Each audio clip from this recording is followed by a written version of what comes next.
La question du travail des enfants est encore loin d'être réglée. Par contre, il faut se rappeler qu'on a fait des énormes progrès.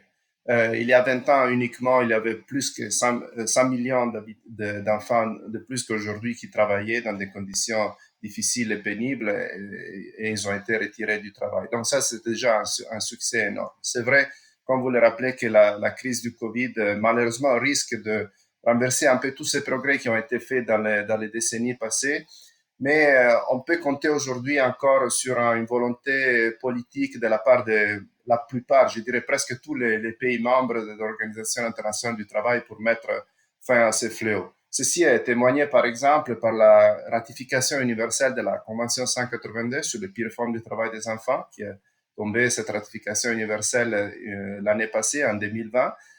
Ça montre qu'on est sur la bonne voie.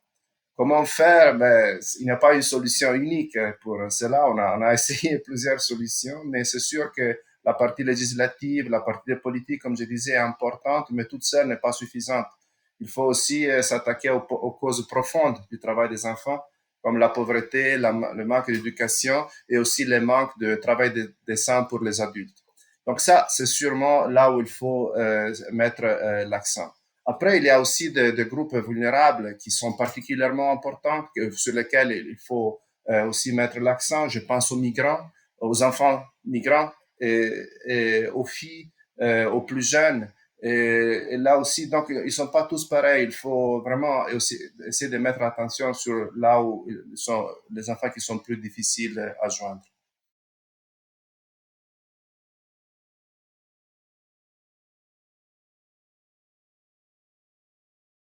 Le continent africain, la région africaine, c'est la région la plus touchée par le phénomène du travail des enfants, mais c'est aussi la région la plus réactive. Je pense par exemple au plan d'action décennal qui a été maintenant adopté par l'Union africaine, qui montre encore une fois une grande volonté de la part de tous les pays membres de l'Union africaine à s'attaquer encore une fois de manière très très directe à ces phénomènes. Euh, c'est le phénomène le plus touché à cause de différentes raisons, mais il ne faut pas oublier la raison démographique. La croissance démographique en Afrique fait en sorte qu'il y a plus d'enfants qu'ailleurs en termes de pourcentage, et donc les problèmes se montrent de manière plus grande.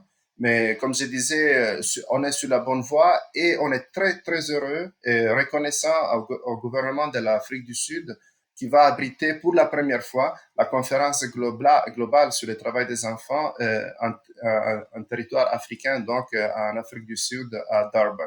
Ça va être tête à tête, ça va être virtuel, ça va être un événement hybride. Ben, on sait tous qu'aujourd'hui, on navigue à vue, on essaie de comprendre comment cela va se passer. Mais c'est sûr que la préparation est en bonne voie. Nous commençons dans les prochains mois des consultations régionales dans toutes les régions du monde pour essayer de trouver l'agenda qui est la plus pertinente pour cette rencontre qui aura lieu, donc on l'espère, l'année prochaine, en 2022, en Afrique du Sud. Ça aurait dû avoir lieu cette année. À cause du Covid, ça a été reporté à l'année prochaine en espérant que ça soit, qu'on puisse avoir les délégations se rencontrer. Comment on est sur la bonne voie sur l'organisation de la conférence, mais on est sur la bonne voie aussi sur les solutions qu'on peut déjà mettre en avant. Je crois que le continent africain a expérimenté une série de systèmes de monitoring, de surveillance des enfants, des systèmes que le gouvernement et aussi les mandants du BIT met en place eux-mêmes pour détecter les enfants qui se trouvent sur le lieu de travail et les, les mettre donc et les mettre à disposition des services comme l'éducation et la formation professionnelle.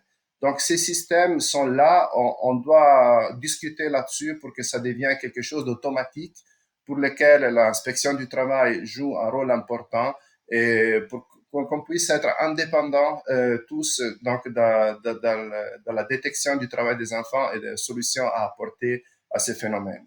Après, le Covid nous a aussi donné des opportunités.